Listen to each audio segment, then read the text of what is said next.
কৃষ্ণায় বাসুদেবায় হরে পরমাত্মনে কৃষ্ণায় গোবিন্দায় নমো নমো নমো পঙ্কজনাভয় নমো পঙ্কজমালিনে নমো পঙ্কজমিত্রে নমস্তে পঙ্কজমরায়ে। আজ আমরা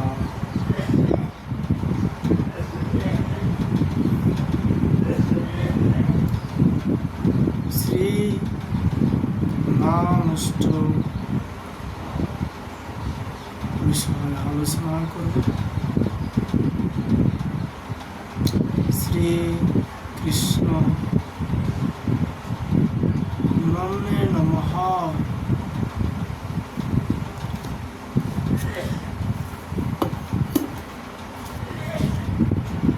নিখিলে স্মৃতি মৌলিরত্নমালা দুতি নিরাজিত পাদপঙ্কজান্ত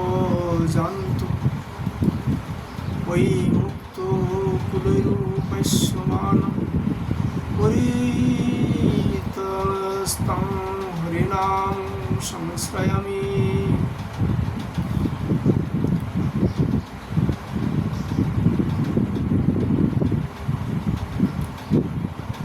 নিখিল বেদরূপ রত্নমালার কিরণ দ্বারা তোমার পাদপদ্মের নখরূপ শেষ সীমা নিরাজিত হয়েছে এবং সংসার মুক্ত নারদাদি ঋষিগণ তোমার উপাসনা করিতেছে। অতএব হে হরিনাম, তোমাকে আমি আশ্রয় করি।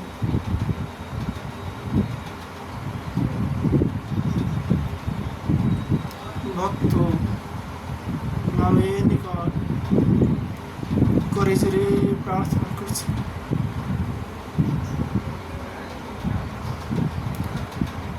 জয় নামধেয় মুনিবৃন্দগেয় হে জনরঞ্জনায় পরমখরাকৃতে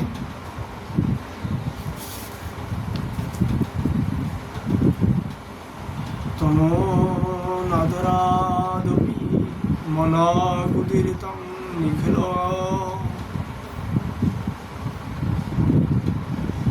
গ্রতাপপটলিং বিলম্বছি।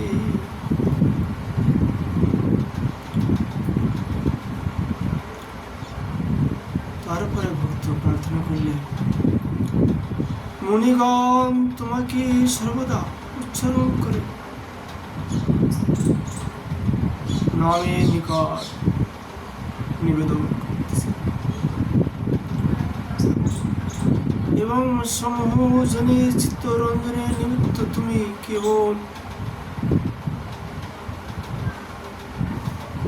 অক্ষরাবয় ধারণ করিয়াছ এবং অবহেলাপূর্বক ও তোমাকে কেউ যদি উচ্চারণ করে তুমি সেই নিখিল ভয়ানক পাপ রাশিকে লুপ্ত করতে সক্ষম। অতএব হে নাম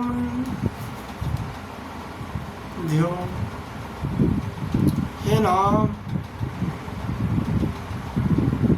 তুমি জয়যুক্ত হও, অর্থাৎ জনগণের পাপ রাশি দগ্ধপূর্বক সক্রিয় উৎকর্ষ প্রকাশ করো।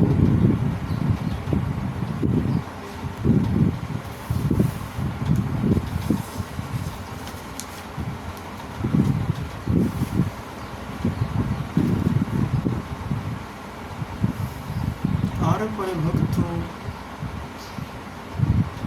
প্রার্থনা করতেছে নামের নিকট,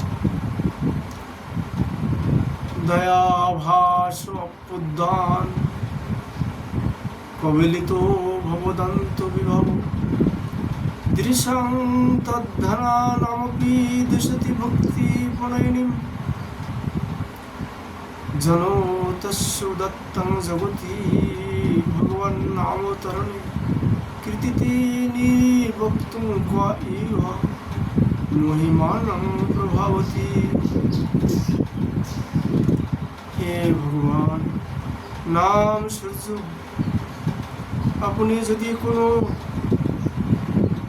সংকেত উচ্ছ্রিত হয়, তাহা হইলেও তত্ত্বদৃষ্টিবিহীন ব্যক্তির কৃষ্ণ ভক্তি বিষয়েও চক্ষু প্রদান করিয়া থাকে। অতএব এই ভূমণ্ডলে কোনো কুশল ব্যক্তি আপনার মহিমা নির্বাচন করিতে পারে।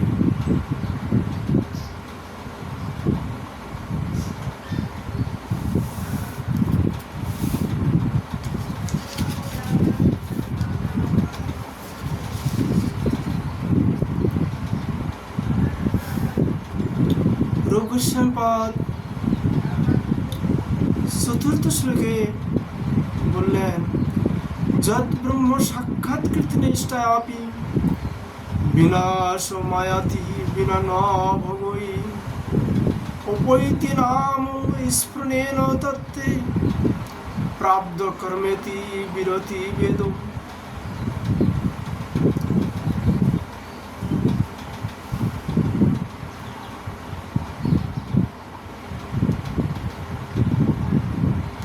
অবিচ্ছিন্ন তুলধারার ন্যায় বর্তমান ব্রহ্ম চিন্তা দ্বারাও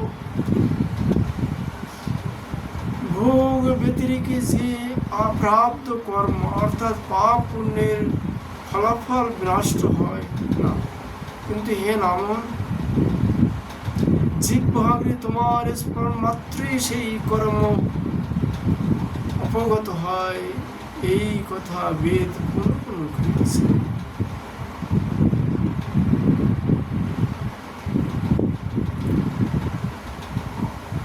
পঞ্চম শ্লোকে রূপ গোস্বামী পাদ নামের নিকট প্রার্থনা করলেন, অগদমন যশোদানন্দনো নন্দসুন কমল নয়ন গোপীচন্দ্র বৃন্দাবনেন্দ্রা প্রণাতু করুণ কৃষ্ণ বিত্তানিক স্বরূপে ত্বয়ি মম রতিরুচ্চৈর্বর্ততং নামধেউ।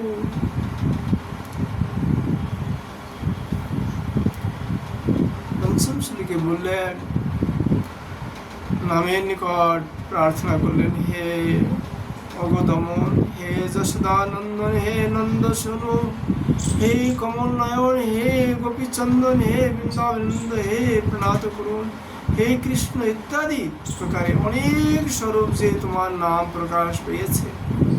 অতএব হে নাম দেহ, তোমাতে আমার অনুরাগ বর্তমান থাকুক।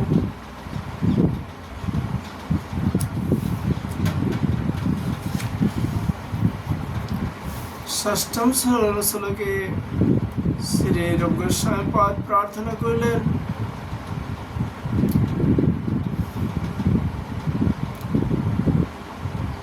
বাচ্চম বাচকে মিত্ত দেতি ভবত নাম স্বরূপ নাম স্বরূপোদয়ং পূর্বাস্মাৎ পরমেব হন্তকর্ণং তত্রাপি জানিমহে যস্তস্মিन् বিহিতাপরাধো নিবহং প্রাণী সমন্তদ্ভবে দর্শনিদमुपास्यं সোপি সদানন্দং বোধৌ মজ্জতি। হে নামন, বাচ্য অর্থাৎ বিভু চৈতন্য আত্ম বিগ্রহ এবং বাচক অর্থাৎ কৃষ্ণ গোবিন্দ ইত্যাদি বর্ণাত্মক আপনার দুইটি স্বরূপ এই জগৎ মণ্ডলের শোভা পাইতেছে। কিন্তু আমি ওই দেব স্বরূপ হইতে বাচক স্বরূপকে সদর বিবেচনা করি, কারণ যে প্রাণী বিভু স্বরূপে কৃতপরাধ হইয়া বাচক স্বরূপে নাম উচ্চারণ উপাসনা মাত্রই নিরপরাধ হইয়া সর্বদা আনন্দ সাগরে মগ্ন।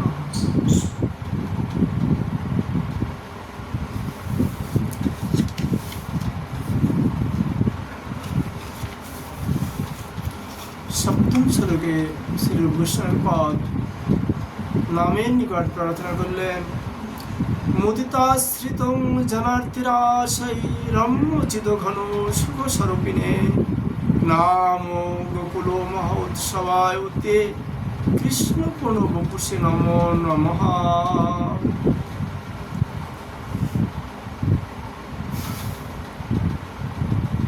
হে নমন, হে কৃষ্ণ, আপনি আশ্রিত ব্যক্তিদিগের পীড়াসমূহ বিনাশ করেন এবং আপনি ভক্ত অভিপ্রায় রমণীয় চিদ্ঘন স্বরূপ এবং গোকুলবাসীদিগের মূর্তিমান আনন্দ স্বরূপ এবং আপনার অবয়ব মাধার্য আদিতে পরিপূর্ণ হতে আপনাকে পুনঃ পুনঃ নমস্কার করি।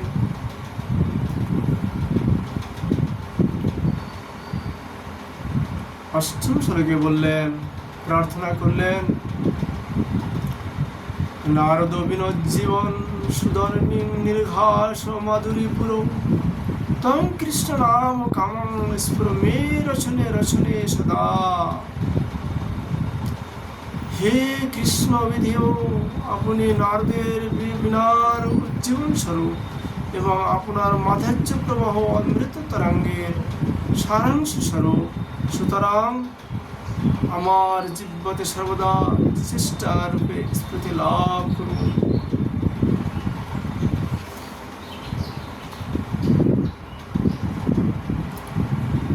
রূপ গোস্বামীপাদ অষ্টম শ্লোকে এইভাবে প্রার্থনা করলেন, গ্রন্থরূপে উনি লিপিবদ্ধ করলেন বিশ্ব মানবের কল্যাণের জন্য। ভাই, প্রতিদিন নামের নিকট এইভাবে সকলে প্রার্থনা করতে থাকবেন, তাহলে নামের কৃপা হবে। চৈতন্য মহাপ্রভু বললেন,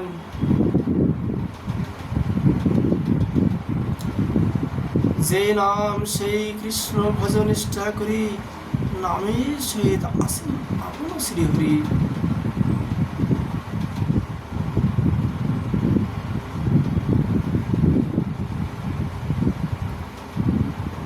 জগতে শিক্ষার জন্য নাম আচার্য হরিদাস দ্বারা 3 লক্ষ নাম প্রচার করলেন। প্রতিদিন 3 লক্ষ নাম নিতে হয়। যদিও কেউ 3 লক্ষ নাম নিতে অসমর্থ হয়, তাহলে কমসে কম 1 লক্ষ নাম তার অবশ্যই নিতে হবে। কারণ মহাপ্রভু বাণী দ্বারা আমরা জানতে পারি, মহাপ্রভুকে জগন্নাথ পুরীতে মহাপ্রভু 18 বর্ষ ভজন করলেন পুরীধামে। একদিন কোনো ব্রাহ্মণী তাকে নিমন্ত্রণ করেছেন। মহাপ্রভু সে ভক্তকে বললেন, তুমি কি কোটিপতি, লক্ষপতি? তখন সে ভক্ত বললেন, প্রভু আমি তো গরিব মানুষ। কারণ 500 সাল পূর্বে লক্ষপতি লোক কম ছিল। মহাপ্রভু বললেন, না, এই ধন দৌলাতে যে লক্ষপতি না, 1 লক্ষ নাম যদি না জপ করো তাহলে তোমার ঘরে অন্ন খেতে পারি। এই কথা দ্বারা আমরা বুঝতে পারি প্রত্যেকের লোকের কমসে কম 1 লক্ষ নাম প্রতিদিন গ্রহণ করা উচিত। হরে কৃষ্ণ কৃষ্ণ কৃষ্ণ হরে হরে, হরে রাম রাম রাম হরে হরে। এই 8টি শ্লোক যে মহাপ্রভু বললেন, এই মহামন্ত্র জপ করার জন্যই ইঙ্গিত করেছেন। এই মহামন্ত্রটি যে হরে কৃষ্ণ মহামন্ত্র, ওই 16 নাম 32 অক্ষর, প্রতিদিন কমসে কম 1 লক্ষ নাম অবশ্যই জপ করা প্রয়োজন। যদি এই মন্ত্রটি যে 8টি শ্লোক দ্বারা যে প্রার্থনা করছে, এই মন্ত্র দ্বারা প্রতিদিন যারা এই নামের নিকট প্রার্থনা করবেন, তারা দেখবেন অতি অল্প সময়ের ভিতরেই নামের কৃপা হয়ে যাবে। আপনারা অতি সহজেই 1 লক্ষ নাম গ্রহণ করার যোগ্যতা লাভ হবে। इति श्रीनामाष्टम समापन। राधे राधे।